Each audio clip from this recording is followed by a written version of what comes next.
Hey everybody, thanks for sticking around. Basically, had to reset some of the technicals there. So if you haven't noticed, I'm not. I don't have like a constant stream setup or anything like that that works reliably. So it's always a bit of a process. So thanks for sticking around. Um, so today I'm going to be working on these guys.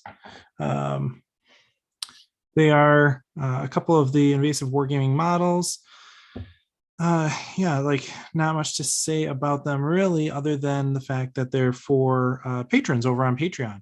And so this is something that I do for folks is I paint models and I give it the old college try and yeah, just kind of go from there. But um, these models in particular, folks have been waiting for a while, especially given the fact that it took a while for production, everything like that. So I'm trying to squeeze some time in over lunch here to work on these and make some progress. So that's what we're doing today.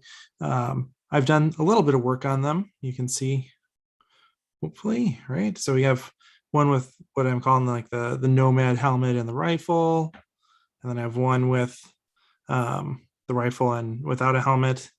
I also have this guy that this is something that I'm going to use for myself at some point here. This is just one of the models with the Games Workshop breacher head and shoulder pad, and I think it turns out it looks pretty nice. I like how that kit bash works. Feel like it gives it a little bit more integrated feeling if you're going to use it in an army, or if you're going to use it more than once type of deal. So yes, yeah, I did see your super chat. Thank you so much. I noticed it and was just kind of cruising along and forgot to mention it. But yes, thank you, Mate Monk, for the super chat yesterday. I think that's actually the first super chat we've ever had on the channel. So congratulations. I think it's the first one. If you've done a super chat in the past and and I'm forgetting, I'm sincerely apologetic. But I think that was our first super chat. Oh, I'll show you something else cool too. So when I sent the models over to Fighting Dice to do, so like this is the display one. These are the display models that I had done. I also sent over some of the auxiliary mount models from the Kickstarter, and I think they turned out really nice. Whoa, almost dropped it. Yeah, I really like how those turned out. So like extreme contrast type of painting style. Not that they're using contrast paints. I think there's some oil paints involved and stuff, but the contrast between the highs and the low colors are kind of extreme. But yeah. Okay, so does the rule cool apply to army colors if you paint a Tau but you play Farsightlist? That's kind of up to you. I think if you're an official GW event now, they do not allow the rule of cool, as far as I remember. I think if you're playing like at Warhammer World, you have to have the Farsight colors to play the Farsightlist.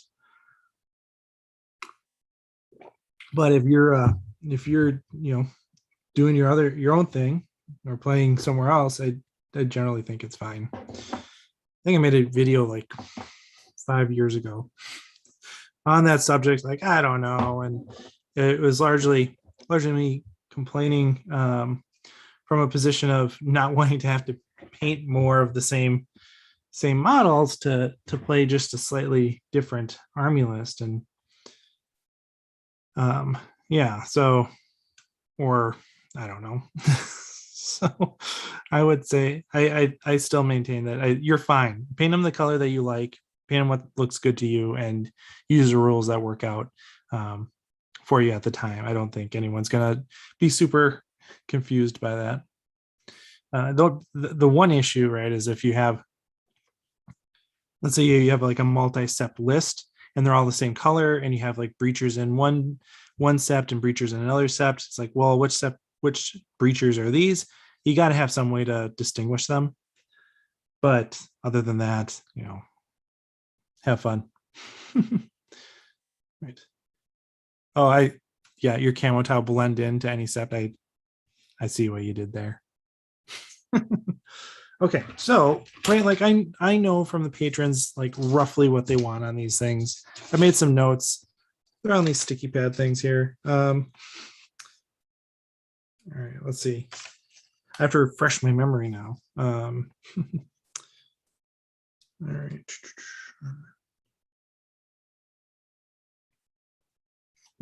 All right, cool.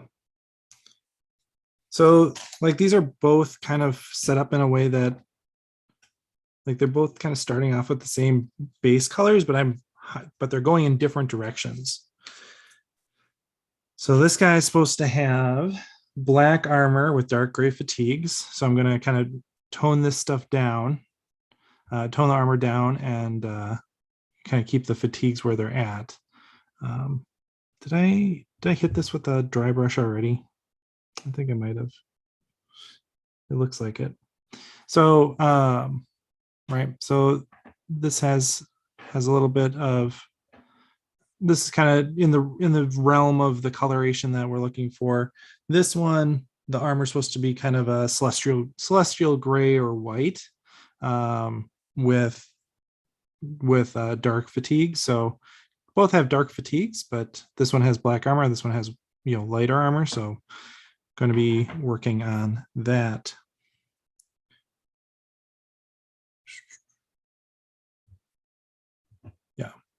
Yeah, Joseph, you're probably golden.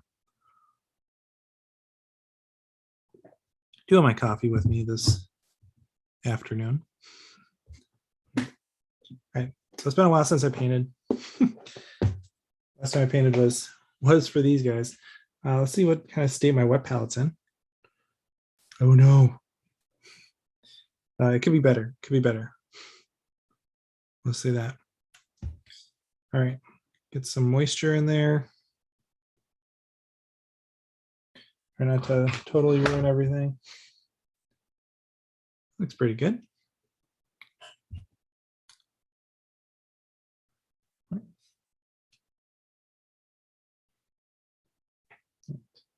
Yeah, if you didn't see yesterday, we did a live stream looking at the new Kill Team stuff, and that was interesting. That was interesting. I'll stick with that. All right, what do I want to do? So looking at this guy, we probably should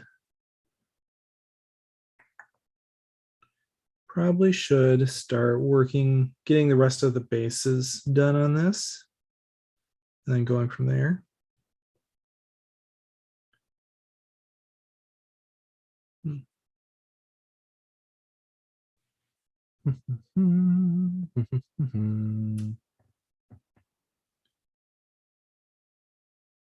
Okay.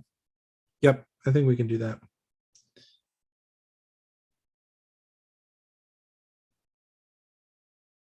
All right. So we will try to get some metallics down on this thing right away. And yeah. You just got to find the right one. Look at this. Got chainmail. This is like one of the older pots. Still working on that.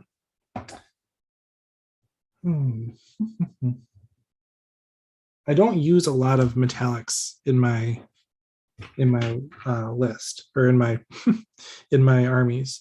I generally am not a huge fan. I do use like the tin bits, so warp black bronze. I do use that because that, especially when you get some ink on there, it kind of just looks more like a brown. But yeah, I'm also just like metallics. I've never had like a good sense of how to really deal with metallics in terms of like getting them to have the same level of highlighting or detail like that everything else does.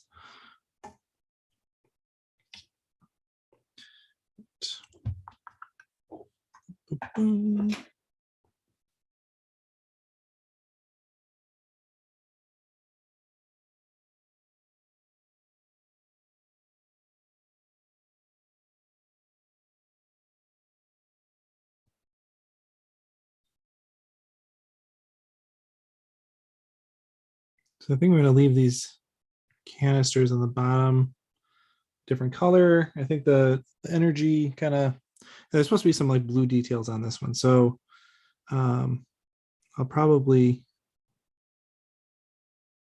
put those as kind of that blue color.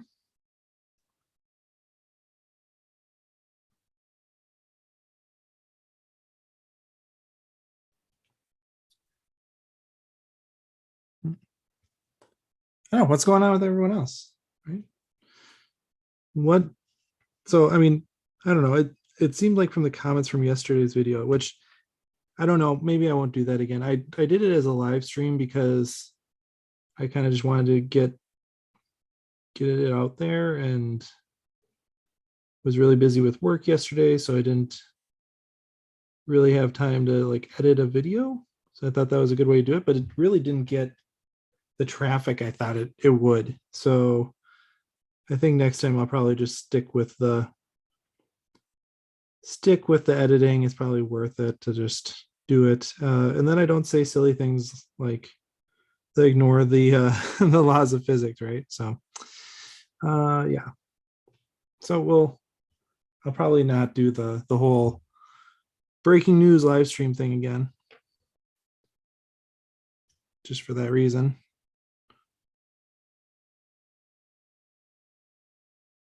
But it seemed like folks were largely kind of in the same camp of, eh, you know, yeah, it's cool, but it's also it could have been a lot cooler. So it kind of seems like that's where people are at with it. I will say, I think maybe my favorite part about the release is the box art, which, you know, at least there's that. But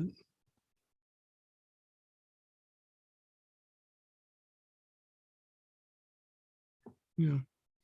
Yeah, so like I said, these are things I'm doing for patrons. But of course, if you want one of these, there are still a few left in the first printing. I held some back just in case there were like issues with shipping or anything like that, or something weird happened. So I could address those types of issues. I have some that it seems like everything worked out. So so that means I have a few extras just hanging around. So if you wanna pick one of these up, you can fill out that order form that I have linked at the bottom of the various videos, and do that. How do I thin my paints? With water. So I have a wet palette over here, which is like in really bad shape. I need to clean it. I need to put on a new piece of wax paper or parchment paper. Yeah, it's parchment paper, not wax paper. So I have that keeps things moist, and then I just add just a little bit of water to that wet palette. It generally works out well, but yeah, I think for the most part, fairly simple in that way.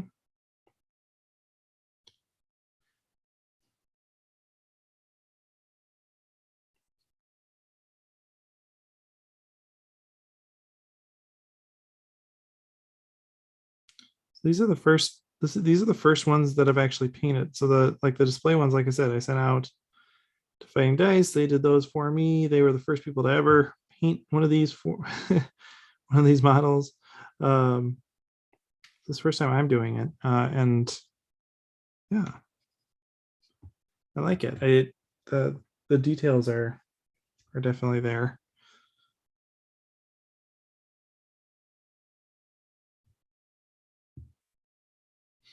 But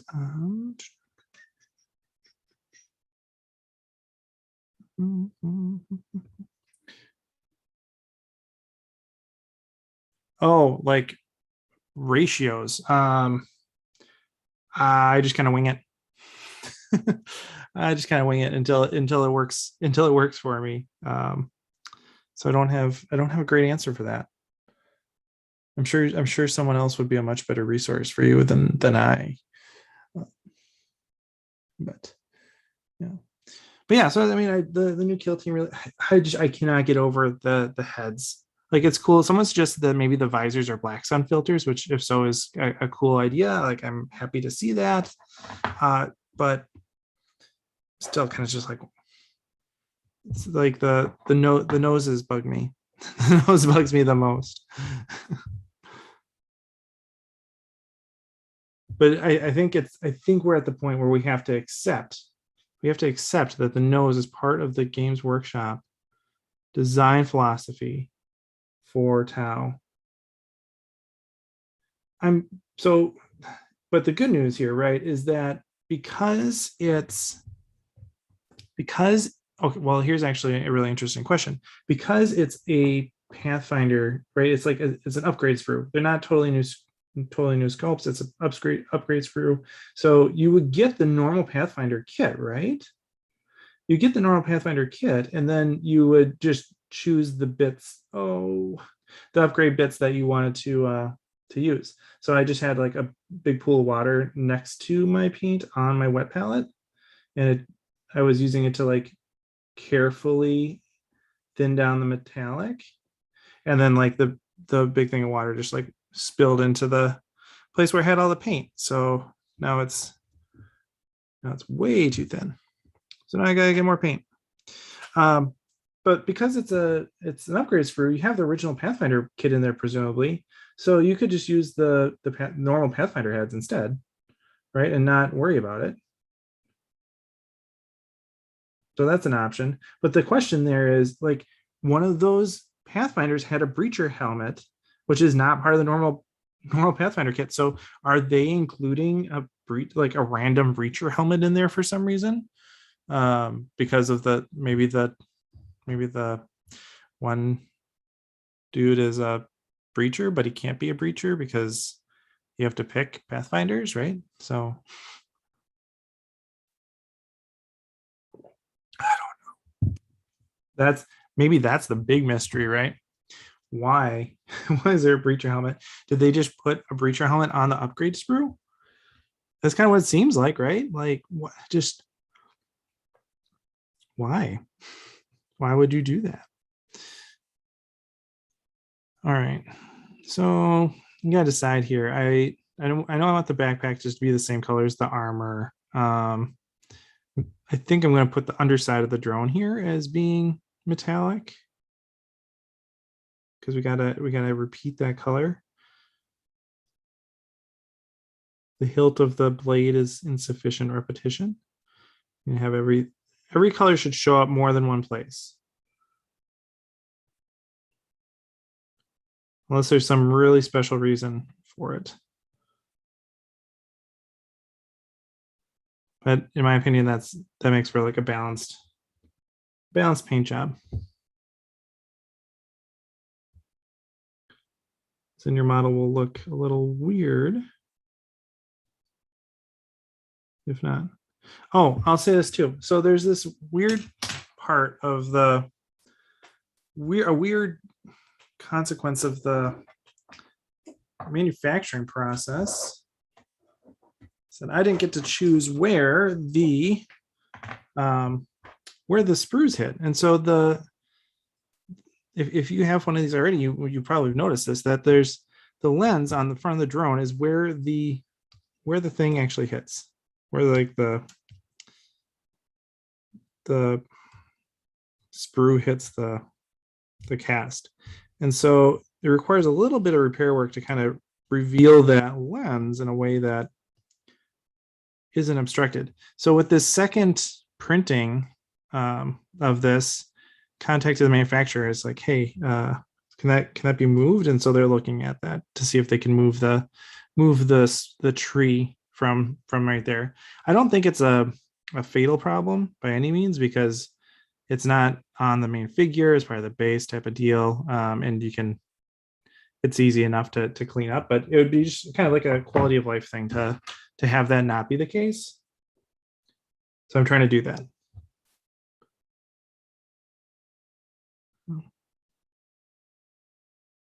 Just so you know.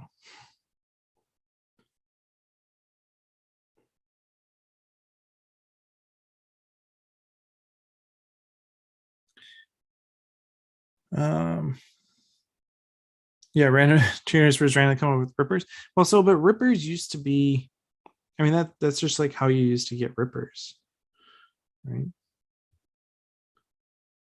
I'm trying to remember like the old like third, fourth edition Tyranid Codex where when they were like super into the Geiger-esque design. I'm trying to remember how rippers worked in that. Because that's when I first started collecting Tyranids was way back then, and I had one of those old metal hive tyrants. That was one. I think that's the only model that I had that I lost and completely forgot I had. Like I left it over at a friend's place, and a couple years ago, he's like, "Hey, do you want this?" It's like, "Oh, I don't know if I do really. I don't know if I really do." It had the same problem as like so many of the large metal models before, that it just was very hard to keep in one piece without pinning. And of course, at the time, I had no idea about pinning. So, but yeah, like my old forest dragon, that that that was a lesson in chemistry because I tried using a two-part epoxy for it, and that worked out great for the metal parts. It did not work out great for the wings because old fantasy dragons used to all have the same wings, by and large, and they would just have different metal bodies, and so that epoxy melted away the wing, so there's like this big gap in a shoulder that was totally self-imposed. Um, Made me sad. I guess we'll paint the optics the same.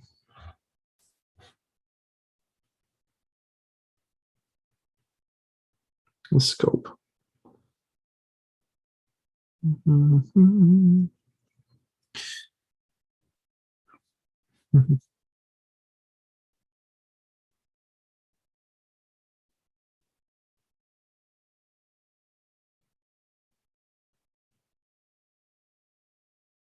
Oh, I was? Oh, okay. I didn't realize. It looked at first glance, it looked to me like it was just a breacher helmet. But Chad's saying that it was something different. It was like a modified breacher helmet. Yeah, because I have. Let's see. This is a breacher helmet right here. Yeah, and it does have the three. You're right. Yeah, that picture didn't have three like that, but did have kind of like the fatter helmet setup. It's interesting. Good catch. Good catch. Okay, so what do we got going on here? So that's all going to be that color. Right. So I think my plan here was that I was dry brushing to get the fabric elements a little bit more done. And that means that I have to do the cape. Definitely have to do the cape. And then I also have to put more paint back on the dark parts, right? And then I also need to block out the fabric and everything else. So let's do that. Let's do that.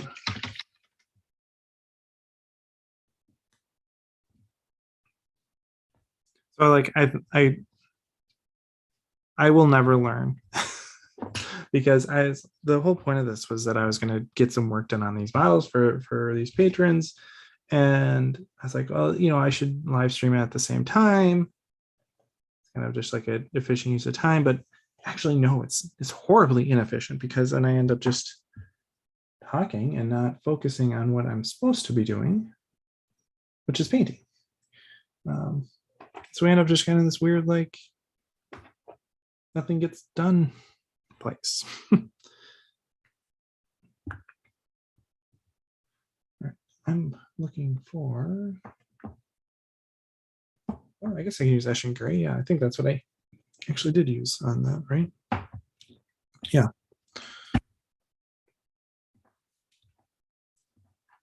So we'll use Eschen Gray again.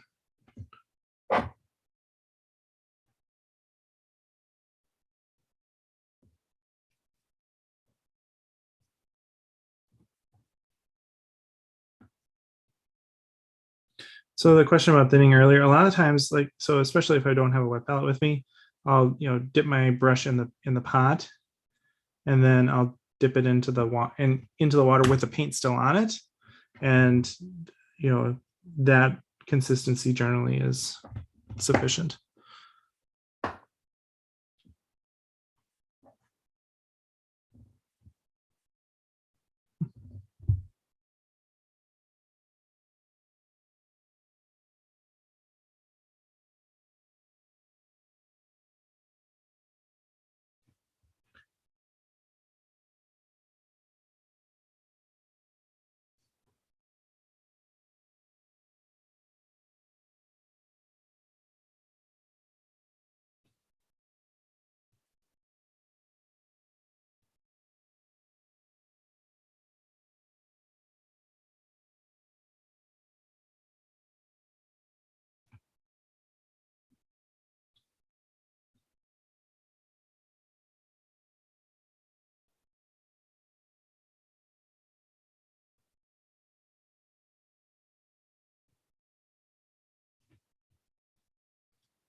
What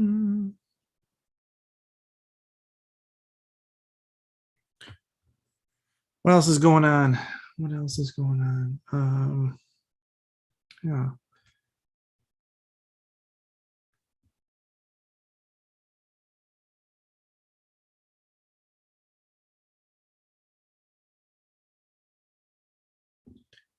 Trying to think.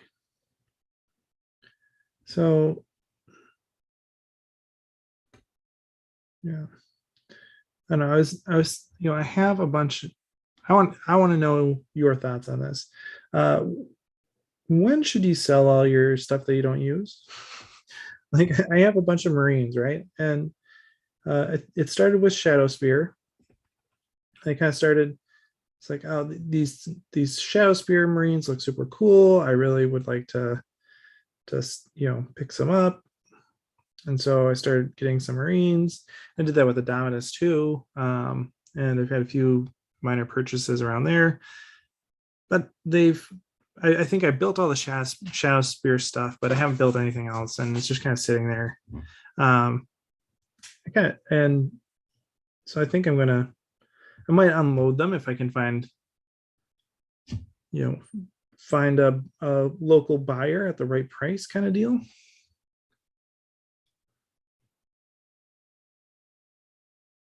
But when do you when do you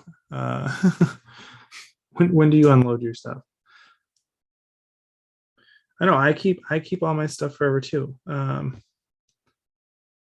And part of that hasn't been helped.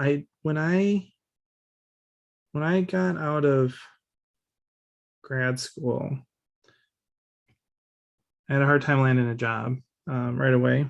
And so I was coasting on savings for a little bit, and was selling stuff that I didn't think I really needed in order to just make a little bit of cash. And so I got rid of all of my my Pokemon cards from when I was a kid.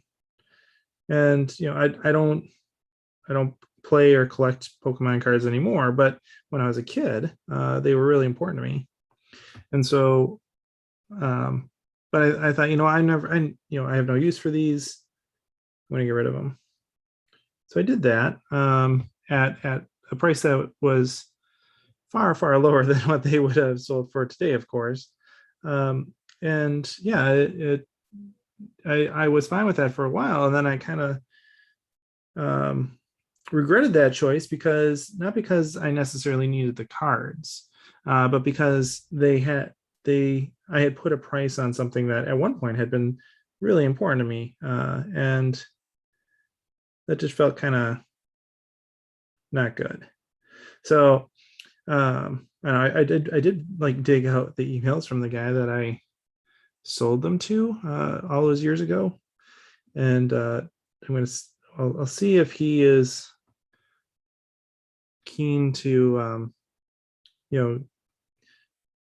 send some of those duplicates that I gave him back, because I had a huge, I don't know if it's a huge collection, but it was a modest size collection that had lots of duplicates and stuff, and I unloaded them all. So it's kind of one of those things where if he doesn't mind, if his goal at the time was to basically get like one of the original 51, like he wanted a full 151 set, and I got him a good chunk of the way there, I think. And so if he can maintain that 151, and I can have a little chunk of my childhood back, I think I might pursue that. But that sort of thing is part of the reason why I'm hesitant to sell anything now, is because I don't want to be in a place where something that I'm selling something that I have a lot of memories with. And my Marines are not that, right? Like I don't have any memories with them because I haven't built them. I haven't used them or anything. But it certainly affects my propensity for selling things that I have used, things that I have built. I unloaded some Elder recently, and those two were something that I had used and I was excited about for a time. But I'm pretty confident that I won't have any regrets selling them, especially because I can just buy the new stuff that looks a lot better than some of the old kits that I had. I'm sure the folks over on like the old Hammer subreddit would disagree with me, but yeah.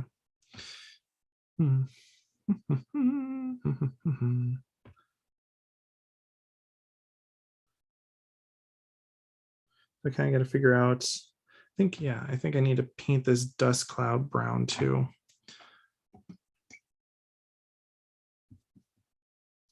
Let's do that before I forget. I'm using Dryad bark on my sisters through the airbrush, and that is not the right color. That needs to be shaken up. I'm using sisters through my airbrush, and that is extremely pain intensive, at least for me. So yeah, that color looks better.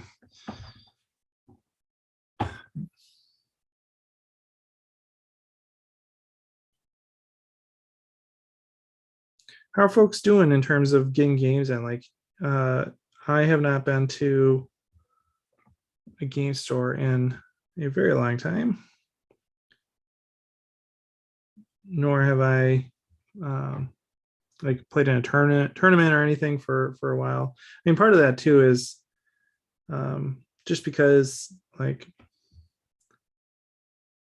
if I went to a tournament, I probably would want to bring my sisters, and I'm just not at the point where I'm comfortable enough with them to bring them to a tournament. I think a big part, there is a part of sportsmanship that is just knowing what you're doing, right? Like if you're sitting in your basement playing with a buddy, who cares if you get a rule wrong or have questions? Like, that's not a problem at all, right? That's how you learn. That's how you have fun. Like, go crazy. But if you're at a tournament, I think there's expectation that that you are really on the ball, that you know the rules for the game and your army. And so, I don't want to be the guy that annoys my opponent or slows down the game, or whatever, by not knowing exactly what I'm doing, because that's a problem, right? That is a problem. If you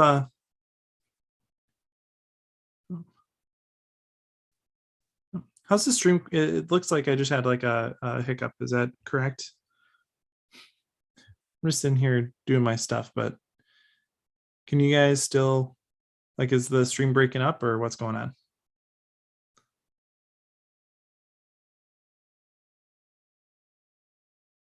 All right. Yeah, I don't know what the stream quality is like right now, actually. Let's see. There's probably a way that we can do that. Stream health, right? So stream is healthy. That's good. We don't need to go to the urologist. But yeah, sorry, I kind of pulled back here and was away from the camera, so that was probably not very exciting to look at. Right. But I think there's like a part of going to a tournament that's knowing the rules. And if you don't know the rules, that can be a not very fun experience for you, and it can be a not very fun experience for your opponent. And so there's just like a level of sportsmanship that comes with just knowing what you're talking about.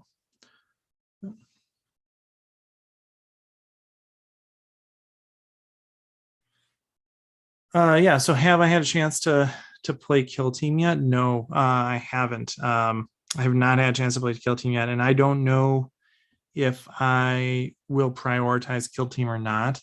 I really like Kill Team 1, and that was still, even though I really liked it, that was something that I did not get to do a lot of playing with. So we'll see how it goes, and if I have an opportunity to play it, I will. But I'm eager to see what the reception really is now that it's out. I saw Eons of Battle have another review on it coming out, and I want to know what I have that bookmarked. I have to go watch it. So we'll see. Right. Yeah, I think I think I'll just kind of call it a day there. So we've been streaming for a little while, so that's good. Thanks for watching, everybody, and happy wargaming.